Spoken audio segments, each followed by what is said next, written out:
Tonight on Primetime Politics, the public inquiry into foreign interference. Had the Prime Minister been accessible to me in that final week, I would have shared this information to him. With the Prime Minister slated to appear tomorrow, we share the testimony that was heard today.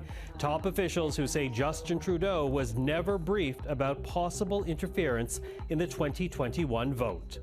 Also, with over 6 million Canadians without a family doctor, we will speak with former Health Minister Dr. Jane Philpott. We'll hear her prescription for ensuring every Canadian gets primary care without turning to private providers. And we want younger Canadians to have the support they need so that they are set up for success. A $500 million fund to support the mental health care of youth. We'll speak to the current Minister of Health, Mark Holland. This is Primetime Politics. Hello everyone, I'm Michael Serapio. We begin tonight with an update on the public inquiry into foreign interference, where today we heard from top officials from the Prime Minister's office. They testified that Justin Trudeau was not briefed about alleged attempts by China to interfere in the 2021 federal election. Katie Telford is the Prime Minister's Chief of Staff, and she says the PMO was not made aware of allegations of Chinese disinformation tactics that targeted the Conservative Party, only learning about them from media reports after the vote. It was surprising to us when we were learning this much later, that this intelligence existed, given the state of relations between the two countries at the time. We also heard from former Privy Council Clerk Janice Charette today. She was the country's top civil servant during the 2021 campaign. And she says while all briefings from her office and CSIS were directed to senior Liberals, they were not directed to the Prime Minister himself. I did not, this is your question, I did not brief the Prime Minister on this, either during the election or after the election. And in fact, I believe the first briefing of the Prime Minister on this took place not until 2023. Meanwhile, Jeremy Broadhurst, who led the Liberal campaign in 2019, told the Commission he did brief the Prime Minister in that campaign, telling him about allegations of Chinese interference in the nomination contest for Toronto area Liberal candidate Han Dong. But Broadhurst also says he recommended the Prime Minister take no action because security officials were only telling them about the allegations and did not recommend they drop their candidate. There were no abnormal amount of challenges. There were no irregularities cited. We talked to the experienced Liberal Party volunteer who ran the meeting to see if there was anything out of the usual. It was a hotly contested nomination. It was busy, but there was nothing that stood out as abnormal, irregular. Now, tomorrow, we will watch for the Prime Minister and other senior ministers as they appear before the inquiry, presenting their testimony to the Hogue Commission. Dr. Jane Philpott may have left Parliament in 2019, but she's never really stopped engaging in the national debate. Canada's Health Minister in Justin Trudeau's first cabinet, she has in recent years talked about the healthcare crisis. Right now, there are roughly 6.5 million Canadians who do not have access to primary care. It's a situation that Dr. Philpott says should outrage Canadians, a problem for which she has a prescription, and it's all outlined in Dr. Philpott's new book, Health for All. Well, we are now joined by Dr. Jane Philpott. Dr. Philpott, good to see you again. Thank you for being here. I'm happy to be here. Now, this book, Health for All, that you wrote, it delves into so much, and you share a lot. You share personal stories, stories of spiritual exploration. You talk about your time as a politician.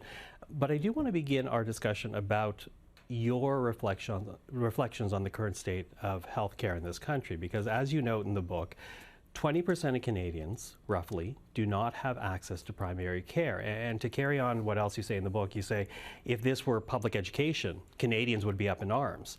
So why aren't Canadians, why aren't politicians up in arms when we hear that over 6 million Canadians do not have access to primary care?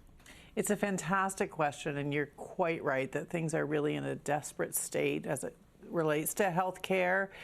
It's happened somewhat gradually over time, you know, that we built an amazing system where everyone had health insurance for care in hospitals and care by doctors. And I think there was a complacency about healthcare that we thought that that was great, and it is great. But then the pandemic hit, and it blew open the cracks that were in the system, and they've never come together again. And we've reached this state, as you said, where so many people don't have a family doctor or any other form of primary care. And we've sort of had the sense that it's not fixable. And so there's just despair in the streets and despair in the health systems.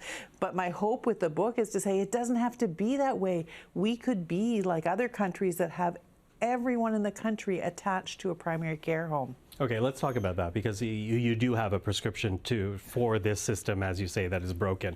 And it is centered around primary care homes or teams that would be tied to postal codes. Walk us through, how would that actually work?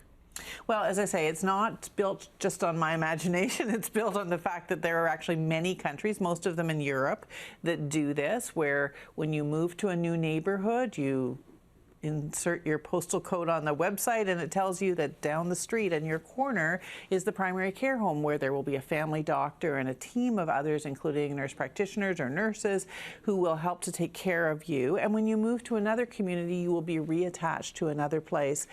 Like you said, I used the example of the fact that we have assumed for a long, long time in this country that no matter where you move in the country, your children will have access to elementary schools or secondary schools. That's a given that we all understand. Why haven't we built that for primary care? We could. Okay, and not to talk like a bean counter here, but it sounds expensive. At first glance, it sounds like it would be expensive, but in fact, it's actually one of the least expensive parts of the healthcare system. So we spend most of our money in healthcare on hospitals, as well as doctors and drugs. Those are the top three things that we spend money on. But in fact, if you actually give people the care they need up front, you're going to save money in the end. So what happens with this 22% of Canadian adults who don't have access to care? No one is screening them for cancer. No one is following their diabetes and high blood pressure over time. And we wait until they have a heart attack or they have late-stage cancer and they show up at the hospital. Imagine if we had treated those people earlier or detected their cancer earlier. It would have been much more affordable, not to mention, of course, they'd have a better chance of surviving. Mm-hmm. Although, and you know, correct me if I'm wrong here, before you entered politics, you did basically open up a medical practice that leaned heavily on this team care philosophy. And that was part of an experiment that was underway in Ontario, which at the end of the day was cut back because they concluded that for the most part, the people who actually benefited from that system were people who were financially advantaged or were well off already. I can tell that you've read very carefully, so yes, that's quite true. And you're quite right. In Ontario, for a while, we had the amazing opportunity of physicians becoming part of family health teams, and about a quarter of the people in Ontario are part of a family health team. For them, that works really well, and it's an amazing way to get care. But as you said, it was not universal. I'm not sure whether they ever intended it to be universal, but it has to be universal for everyone, because we don't want a quarter of our population, and usually they're the people who are the most advantaged, that jump in and find out about these opportunities early on and get signed up, and you leave behind the rest of the population. If we could have that for everyone, it would actually be more affordable for us, and it would certainly be more equitable. Now, you go on to say in the book, not only make this prescription, you also basically say that the federal government can pick up this model, can make legislation that essentially shifts how healthcare is delivered in this country and support provinces and territories. But we currently live in an environment and with a government that has already been criticized for funding national child care. Provinces says it interferes with their jurisdiction. They have been accused of overstepping with carbon levies. They have been accused of overstepping when it comes to housing, and more recently the introduction of a national food program for schools, which again, from the provinces, they say that is their jurisdiction, not Ottawa's purview. So how can you make the recommendation that it can start with Ottawa? Well, it can actually start anywhere. I think you're quite right in that. A province could decide to do this. They could, of their own accord, say, we're going to make sure everyone in our province has access to a primary care home. And that would be fabulous. I hope some of them will do that. And we see a couple provinces that are maybe moving in that direction. None of them have fully done it yet. But the federal government has to take leadership on this. And we've seen when great things have happened in healthcare in this country, it has included federal leadership and federal legislation. You know, going way back to the first Hospital and Insurance and Diagnostic Services Act decades ago, and then eventually the Canada Health Act, those were the places where Canada said, we are a nation. We are going to set certain standards for ourselves, certain principles by which healthcare will be delivered. The provinces will operationalize it, but the federal government will make the investments and set those standards. And it's time for us to see that happen again. Do you see that kind of cooperation happening, though? You know, we live in this very hyper-partisan era, not only between political parties here in Ottawa, but between Ottawa and the provincial capitals. Well, you're quite right. And I mean, that's part of why, as you say later in the book, which I know you're going to get to, I talk a bit about the political culture, because health is something that I believe Canadians really want their governments to get together. I mean, at the end of the day, we pay taxes to our federal government, we pay taxes to the provincial government. We don't actually care who delivers the services, we just want access to care. And we expect governments to be able to cooperate. And where we have seen great health and social programs in this country, it has been when the federal government and the provinces and territories have sat down together and agreed upon what is right, what is necessary for the people of the country, and said, we're actually going to collaborate on this, we're going to build consensus. I believe it's possible. You're quite right that it's hard to do in our current context, but it's absolutely possible.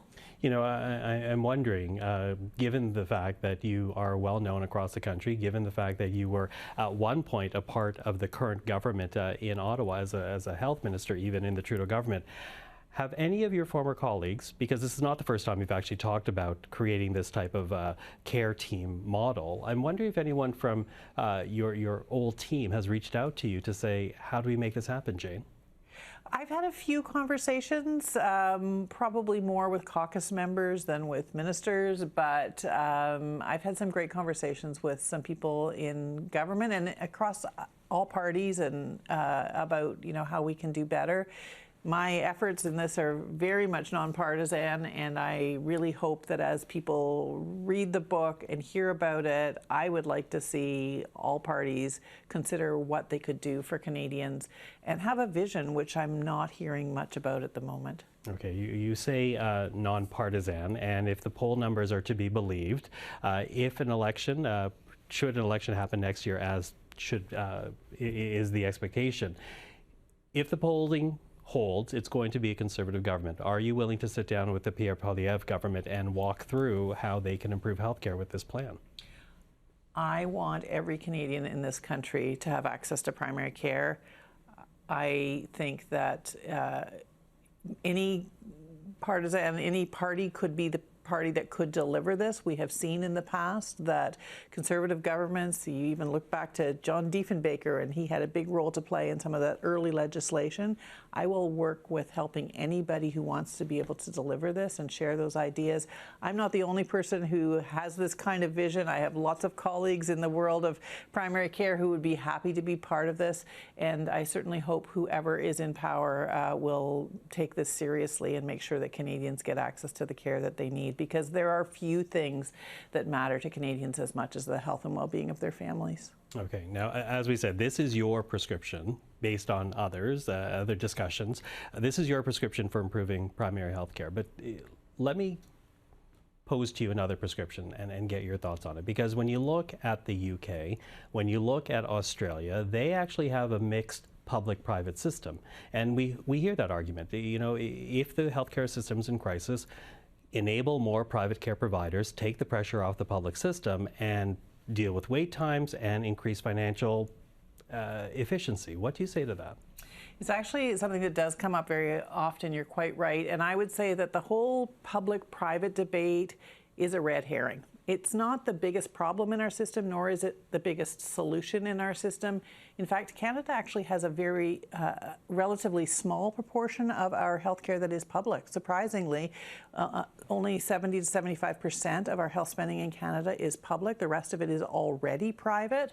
We look to countries like the Netherlands as a great example where, yes, there is private expenditures in healthcare, but still 85% of expenditures in a country like the Netherlands is public health spending. So we actually could spend more proportionally of our healthcare dollars in a public manner on doing things like primary care. In the end, we would potentially spend less per capita and get better health outcomes. Dr. Jane Philpott, quite the book to read. Thank you for this. And the book is called Health for All. Dr. Philpott, thank you. Thanks for having me. Well, time now for a look at what happened in politics today. Conservative leader Pierre Poilievre introduced an opposition motion this afternoon in the House calling the Prime Minister to convene a First Minister's meeting over the carbon tax. Will he agree to a televised carbon tax conference if he's so sure of himself on this issue? Several premiers, including Alberta's Danielle Smith, Ontario's Doug Ford, and Nova Scotia's Tim Houston, want a meeting with Justin Trudeau to discuss their opposition to the government's carbon levy, which rose from $65 a tonne to $80 a tonne on April the 1st. The motion will be voted on tomorrow. Carried.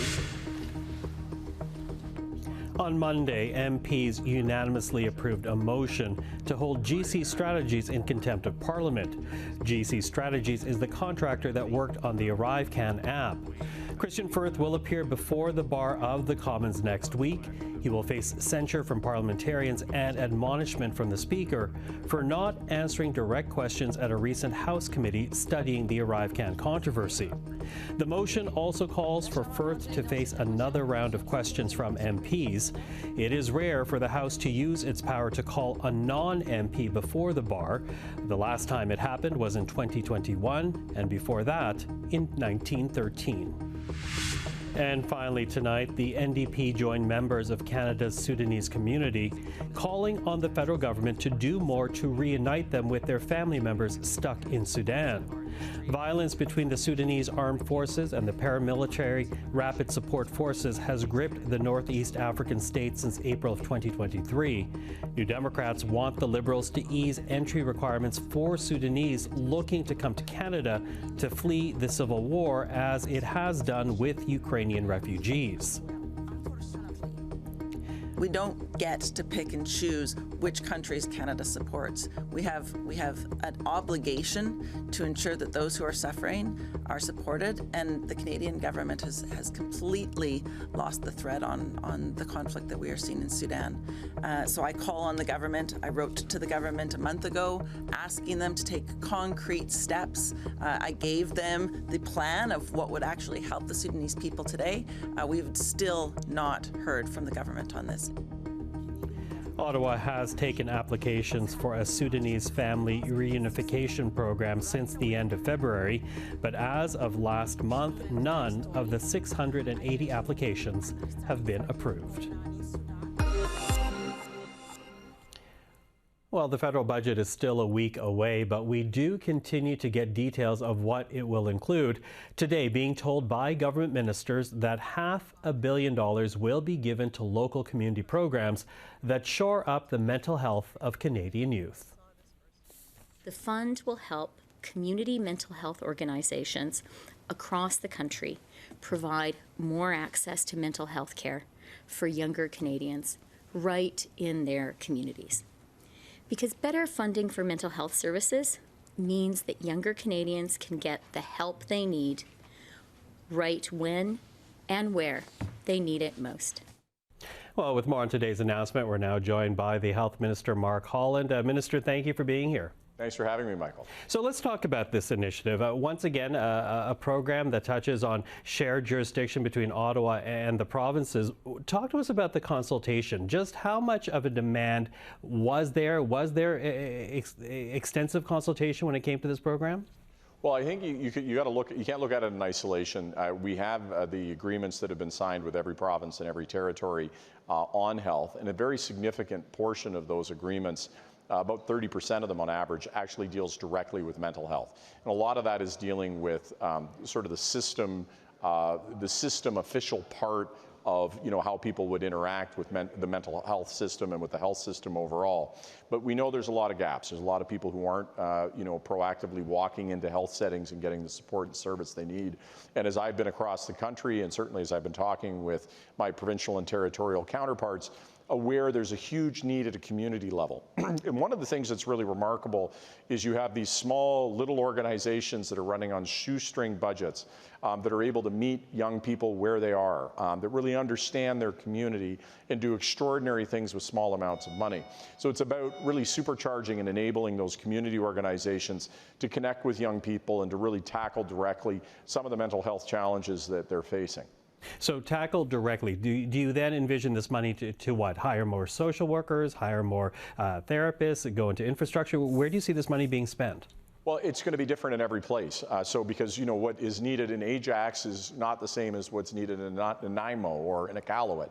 So being able on the ground to work with community organizations and have them define those priorities of exactly what do they need to be able to meet youth where they're at and to be able to tackle the issues in mental health, and ideally as far upstream as we can be.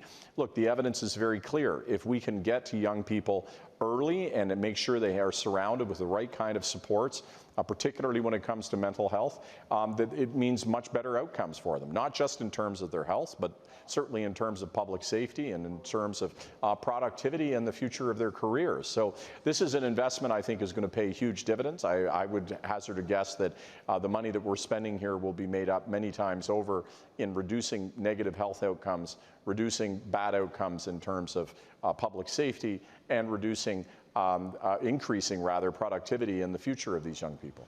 Now, in the last election, your party did promise to fund mental health programs for post-secondary students.